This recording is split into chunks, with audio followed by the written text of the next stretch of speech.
జయశ్రీమన్నారాయణ. శ్రీ వెంకటేశ్వర స్వామి యొక్క మహత్యం, ఆయన మహత్యాలు ఒక్కొక్కటి ఆయన విశేషాలు ఒక్కొక్కటి తెలుసుకుందాం. నిన్నటి రోజున మనకి స్వామి ఎలా వెలిసాడు అంటే, స్వామి కొండనే తీసుకొచ్చాడు. ఎక్కడిని తీసుకొచ్చాడు? అసలు భూమినే ఉద్ధరించాడు స్వామి. ఈ శ్వేత వరాహ కల్పంలో ఉద్ధరించి ఆయన కొంతకాలం మళ్ళీ జనులను ఉద్ధరించాలి కాబట్టి, ఈ యొక్క జనాల్ని మళ్ళీ వాళ్ళని సక్రమైన మార్గంలో పెట్టాలి కాబట్టి తాను కూడా అక్కడ ఉండాలని నిశ్చయించుకొని గరుత్మంతుడి చేత ఏం చెప్పాడు? తన దగ్గర ఉన్నటువంటి రత్నగిరి పర్వతాన్ని, తను అమ్మవారితో కూడి క్రీడించే పర్వతాన్ని తీసుకొచ్చి భూమి మీద ఏర్పాటు చేశాడు. ఎక్కడ ఏర్పాటు చేశాడు? గోమతీ నది దగ్గర 60 యోజనాల దూరంలో దాన్ని ఏర్పాటు చేశాడు. ఇప్పుడున్నటువంటి మనకి తిరుమల కొండ అన్నమాట.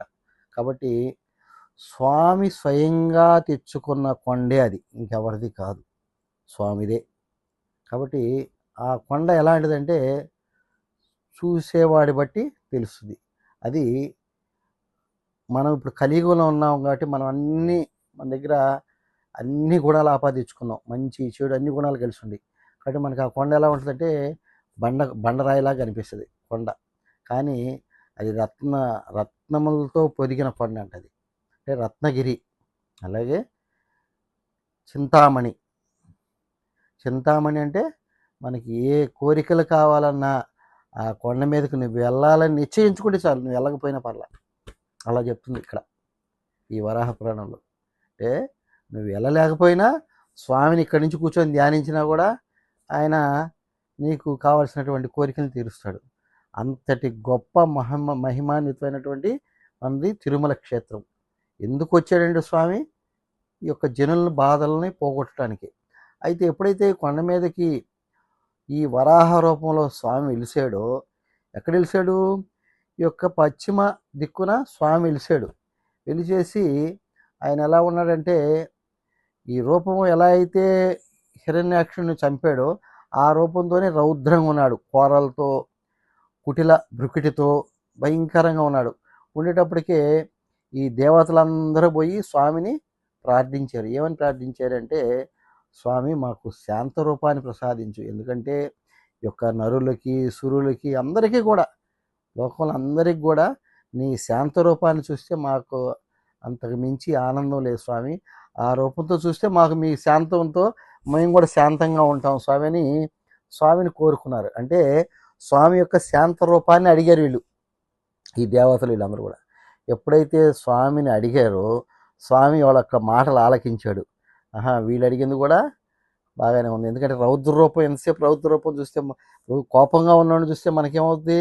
దగ్గరికి పోబుద్ది కాదు. అమ్మో ఆయన చూపే కోపం ఉంది, మనం పోకూడదు అమ్మో అని భయపడిపోతారు. అందుకని ఎప్పుడైతే దేవతలు ముందే ఈ విషయాన్ని పసిగట్టి స్వామిని ప్రార్థించారు, శాంత రూపం కావాలి మాకు. అంటే రాబోయే యుగాలకి అన్ని కృత, త్రేత, ద్వాపర, ఎన్ని యుగాలు వస్తున్నాయి, యుగాల్లో స్వామి శాంత రూపంగా ఉండాలని కోరుకునేటప్పటికే అప్పుడు ఆయన ప్రసన్న వదలే నవ్వి, సరే వెలుస్తాను పోండి మీరు వెళ్ళండి అని చెప్పి స్వామి పంపించాడు. పంపించిన తర్వాత ఆయన దక్షిణ భాగంలో ఈ కోనేరికి, మన యొక్క కోనేరికి పడమర భాగంలో ఈయన ఉన్నాడు. ఇది ఆరోపాన్ని పొందాడు. దక్షిణ భాగంలో కొద్ది రోజుల తర్వాత మళ్ళీ దివ్య విమానం నుంచి ఆయన శ్రీమన్నారాయణుడు, శ్రీనివాసుడిగా అక్కడ వెలిసాడు అన్నమాట. ఈ విధంగా స్వామి కొండ మీద ఒక రౌద్ర రూపాన్ని, ఒక సాత్విక రూపాన్ని, 2 రూపాలని పొంది తానే ఇటు అటు అయి మనకి లోకానికి ఎంతోమంది కష్టాలని, బాధలను తొలగిస్తున్నాడు. పాపం చేసిన వాళ్ళకి తగ్గ ప్రాయశ్చిత్తాన్ని కూడా అందిస్తున్నాడు. ఎందుకంటే ఎవరిని వదిలిపెట్టడు. మంచి చేసేవాడిని ఎంత ప్రేమగా చూస్తాడో అలాగే దుర్మార్గులను కూడా అలాగే శిక్షిస్తుంటాడు. ఎందుకంటే స్వామి నిలబడిందే దాని గురించి. కాబట్టి ప్రతినిత్యం మనం వెంకటేశ్వర స్వామి యొక్క మహత్యాన్ని తెలుసుకుందాం. ఇప్పుడు మనకి ఈ విధంగా స్వామి ఇక్కడ ఈ రూపంలో పడమర పక్క వరాహ స్వామి, అంటే అమ్మవారు కుడివైపు భాగంలో కూర్చొని ఉంటుంది ఆయన ఒక్క హృదయం దగ్గర. అలాగే అటుపక్క వచ్చేటప్పటికి శ్రీనివాసుడిగా శ్రీదేవి భూదేవులతో దక్షిణ భాగాన స్వామి వెలిశాడు. ఏ రూపంలో? సాత్విక రూపంలో. అంటే మనందరిని కూడా చల్లని కళ్ళతో కాపాడాలని మంచి దృష్టితో స్వామి వెలుస్తున్నాడు.